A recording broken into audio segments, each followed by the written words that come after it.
pour les livraisons de biens, la TVA est exigible lors de la livraison, indépendamment de la moindre question de savoir si des acomptes ont été acquittés par le client préalablement à cette livraison.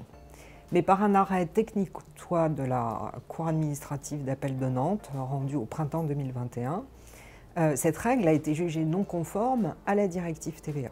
L'article 30 de la loi de finances pour 2022 a donc mis la législation française en conformité en rendant exigible la taxe afférente aux acomptes sur livraison de biens au moment de leur encaissement. Cette règle s'applique aux acomptes qui seront encaissés à compter du 1er janvier 2023.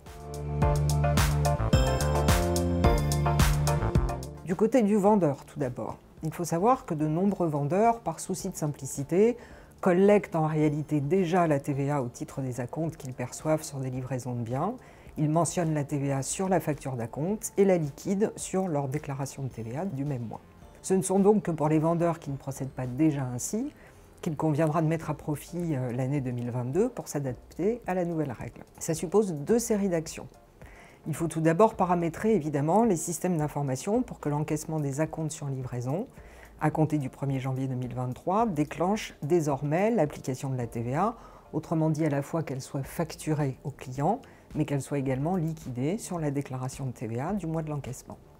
Il faut aussi s'intéresser aux contrats. Pour les nouveaux contrats, bien entendu, il faudra prévoir que la TVA s'applique sur les acomptes versés à compter du 1er janvier 2023. Mais la nouvelle règle est également susceptible de s'appliquer aux contrats qui sont d'ores et déjà en cours. Et dans ce cas, il faudra examiner contrat par contrat les modalités suivant lesquelles il a été rédigé, de manière à adapter le versement des acomptes à compter du 1er janvier 2023. Du côté du client maintenant. Suivant les principes généraux de la TVA, le droit à déduction prend naissance et peut être exercé dès le moment où intervient l'exigibilité chez le vendeur ou le prestataire, sous réserve bien entendu de respecter les autres conditions du droit à déduction et notamment de détenir une facture mentionnant la TVA. Le droit à déduction qui grève l'acompte peut donc être exercé dès le versement de cet acompte.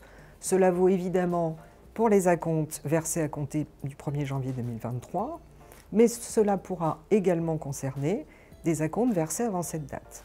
En effet, l'arrêt rendu par la Cour administrative d'appel de Nantes fait obstacle à ce que le droit à déduction soit refusé sur le seul fondement d'une réglementation relative à l'exigibilité que la Cour a jugée non conforme à la directive. Encore faudra-t-il toutefois que soient respectées les autres conditions du droit à déduction et notamment que le client détienne une facture mentionnant la TVA.